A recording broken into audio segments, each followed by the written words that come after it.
Então, com essas informações, o nosso principal objetivo é tratar a cicatrização e prevenir as recorrências. Agora, vamos conhecer mais a fundo o nosso caso clínico. O que é a úlcera de pressão? E como a diabetes mellitus tipo 2 está associada? As lesões por pressão são lesões na pele e no tecido subjacente que ocorrem normalmente em locais de proeminência óssea, resultantes de força de atrito, no caso de pressão, fricção e cisalhamento. É mais comum em pessoas hospitalizadas, devido ao grau de acometimento dos indivíduos, principalmente nas unidades de terapia intensiva, graças à sua limitação de mobilidade e atividade física. Na tabela 3, é demonstrada a análise bivariada dos níveis de risco nas escalas de Waterloo e de Braden, sendo elas tabelas de predição de risco de lesão por pressão. Na escala de Waterloo, o score médio para o grupo D com LPP foi de 16,8, apresentando 9 pacientes, no caso 53% deles, em alto risco para o desenvolvimento de LPP. No grupo de pacientes sem LPP, o score médio foi de 15,7, comprovando alto risco, com 27 pacientes, no caso 45 deles, em risco. Na escala de Braden, o score médio para aqueles com LPP foi de 11, caracterizando como um alto risco, havendo predomínio de pacientes, sendo eles 11, no caso 59%, de nível de alto risco. Na escala de Braden para o grupo sem LPP, o score médio foi de 13,9, com uma mediana de 14 e uma variação de 8 a 20, estando 41 deles, no caso 68% dos pacientes, com risco moderado para a lesão. No caso do nosso paciente, a lesão por pressão é ainda mais preocupante graças à presença da diabetes mellitus tipo 2. A diabetes mellitus tipo 2 favorece o aumento da morbidade e da mortalidade por doenças cardiovasculares. A diabetes está diretamente ligada ao estilo de vida do indivíduo. A junção do sobrepeso com o sedentarismo leva a um aumento da glicose. Juntamente a uma predisposição genética, pode acarretar no desenvolvimento dessa doença, bem como doenças cardiovasculares. Essas duas doenças, diabetes e doenças cardiovasculares, apresentam o mesmo componente genético e mesmos antecedentes ambientais, sendo a resistência insulínica considerada um dos principais possíveis antecedentes. Na diabetes tipo 2, o pâncreas produz insulina, porém o receptor de insulina não funciona, ou seja, a glicose não entra nas células. A transição para a diabetes mellitus é determinada também pela incapacidade do pâncreas em aumentar a secreção insulínica adequadamente em resposta à hiperglicemia. Mas de que forma a lesão por pressão pode estar associada à diabetes? Na diabetes, há uma complicação chamada neuropatia diabética, que afeta os nervos periféricos. No estágio inicial, a neuropatia diabética pode não causar nenhum sintoma, mas conforme evolui, sintomas como dor, falta de sensibilidade no local, formigamentos e falta de força podem surgir. Se o nervo estiver embebido de glicose, ou seja, se a diabetes está descompensada por muito tempo, a função do nervo fica diminuída e a pele é um dos principais receptores das funções dos nervos. Desta forma, mesmo que o paciente esteja em uma posição que favoreça a pressão, ele sentirá pouca ou nenhuma sensibilidade, devido aos danos causados pela diabetes nos nervos periféricos. As úlceras por pressão são causadas por fatores intrínsecos e extrínsecos ao paciente. Existem 4 fatores extrínsecos que podem levar ao aparecimento dessas lesões: a pressão, o cisalhamento, a fricção e a umidade. A pressão é considerada o principal fator causador da úlcera por pressão, sendo que o efeito patológico no tecido pode ser atribuído à intensidade da pressão, duração da mesma e tolerância tecidual. Dentre os fatores intrínsecos, destacam-se a idade, o estado nutricional, a perfusão tecidual, o uso de alguns medicamentos e as doenças crônicas como diabetes mellitus e doenças cardiovasculares. Uma das formas da gente avaliar a lesão por pressão é utilizando a escala de Braden.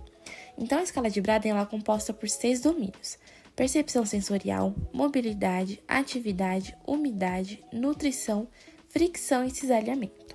O domínio fricção e cisalhamento ele é pontuado de 1 a 3 e os demais domínios de 1 a 4. O score de risco varia de 6 a 23 e quanto mais baixo, maior o risco. Então, risco muito elevado é o score menor ou igual a 9. Risco alto ou elevado é o score igual ou entre 10 e 12. Risco moderado é o score entre 13 ou 14. E sem risco são os scores de 15 ou 16 para adultos e 17 ou 18 para idosos. Outra escala que podemos utilizar para avaliar as úlceras por pressão é a escala de Waterloo. Ela foi criada pela enfermeira Judy Waterloo lá em 1985, com finalidade de avaliar os riscos para a úlcera por pressão. Então, ela propôs um modelo de cuidados em forma de um cartão de pontuação. Como que é avaliado? Ela avalia a relação peso-altura, o IMC, a avaliação visual da pele em áreas de risco, sexo e idade, continência e mobilidade, apetite e medicações. Foram feitos também mais 3 itens que expressam fatores de risco especiais: subnutrição do tecido celular, déficit neurológico e cirurgia grande ou trauma. Como que é feito a pontuação?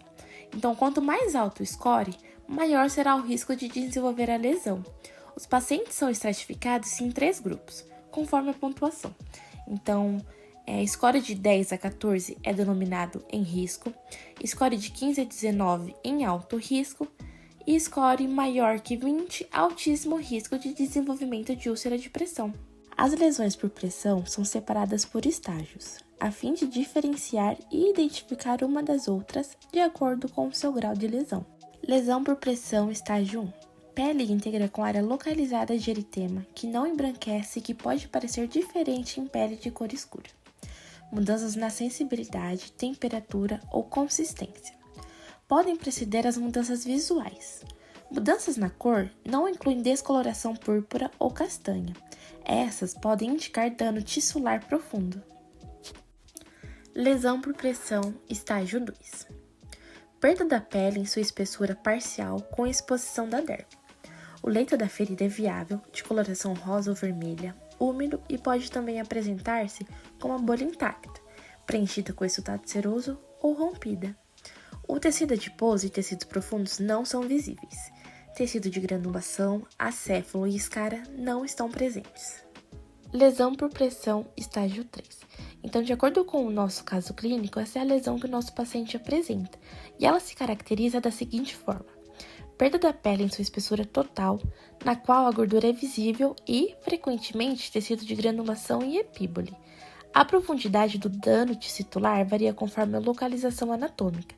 Áreas com adiposidade significativa podem desenvolver lesões profundas. Não há exposição da fáscia, músculo, tendão, ligamento, cartilagem ou osso. Lesão por pressão, estágio 4. Perda da pele em sua espessura total e perda tissular com exposição ou palpação direta da fáscia, músculo, tendão, ligamento, cartilagem ou osso. Escara pode estar visível. A profundidade varia conforme a localização anatômica.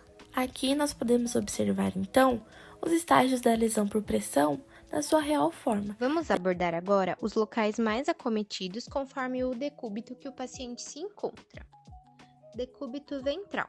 É mais comum encontrarmos na região da face e orelha, pois quando o paciente se deita de barriga para baixo, ele tende a fazer uma rotação da cabeça, a região de acrômio, joelhos e hálux. Decúbito lateral.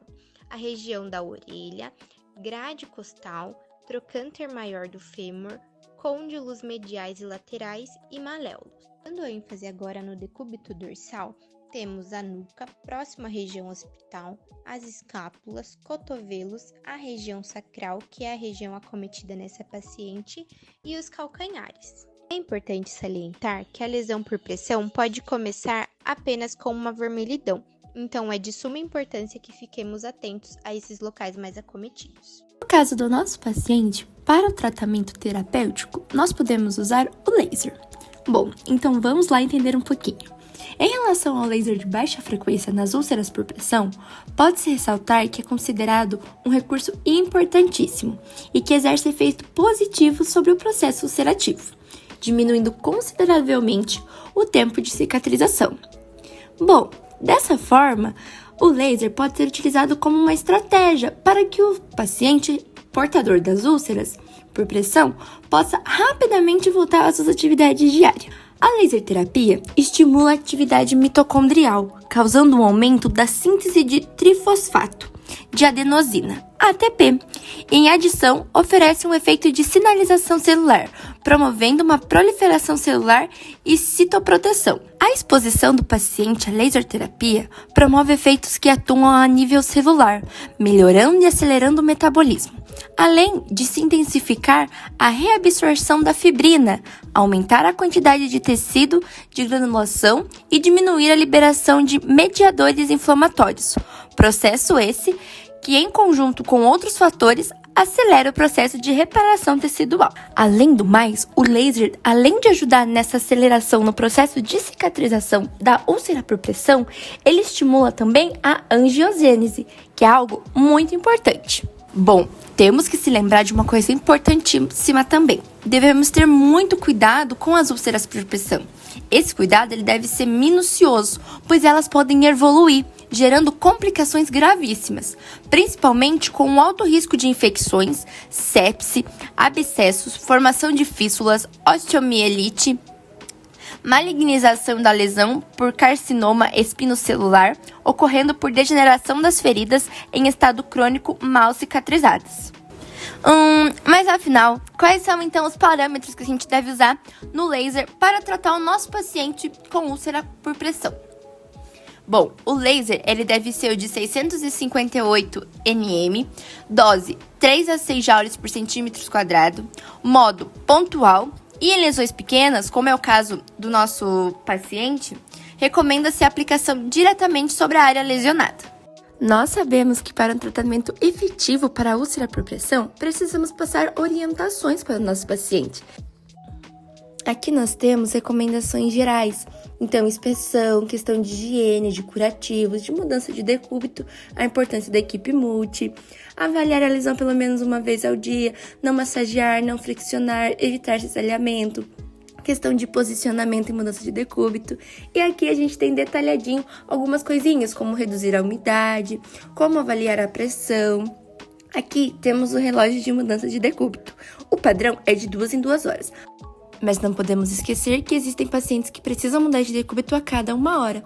Aqui também temos dicas de posicionamento com dispositivo de alívio por pressão, então como usar as almofadas.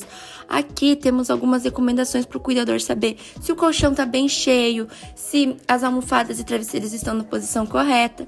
E por final, não podemos deixar de lembrar o paciente de ter uma alimentação saudável, que é fundamental. A câmera hiperbárica, do ponto de vista fisiológico, ela é um tratamento. Então, ela consiste na absorção de oxigênio a 100%. Então, esse acréscimo de pressão, ele procede em um acréscimo da pressão arterial e tecidual. Então, ele vai possuir um aumento da quantidade no mesmo. Então, ele é diluído no plasma, amparando no procedimento de cicatrização e enfraquecimento às infecções. Então, com a ampliação da abundância de oxigênio nos tecidos danificados, então vai ocorrer uma queda de acontecimentos proliferativos e inflamatórios. Então, vai ser necessário aos procedimentos de cicatrização e enceramento das feridas. Então, vai ser utilizadas em lesões de peles, como lesões venosas, arteriais, pé diabéticos, queimaduras, lesões por radiação. Então, ela proporciona realmente para o paciente uma qualidade de vida melhor. Iremos também utilizar o ultrassom. Então, ele vai auxiliar na proliferação e aceleração do reparo tecidual e redução da tensão tissular. Os parâmetros utilizados vai ser 3 vezes na semana, uma frequência de 3 MHz, um ciclo de trabalho de 20% e uma dose de 0,3 por centímetros, por 1 a 2 minutos em cada local, mas realizando em toda a volta da ferida.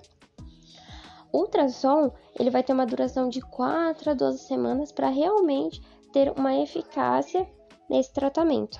Ela começa de uma lesão primária, que nós devemos sim fazer a prevenção, onde envolve os cuidados do leito, troca correta de fraldas, higiene, manutenção da hidratação e principalmente de alimentação. Quanto mais nutrido o paciente esteja, melhor vai ser a circulação naquela região.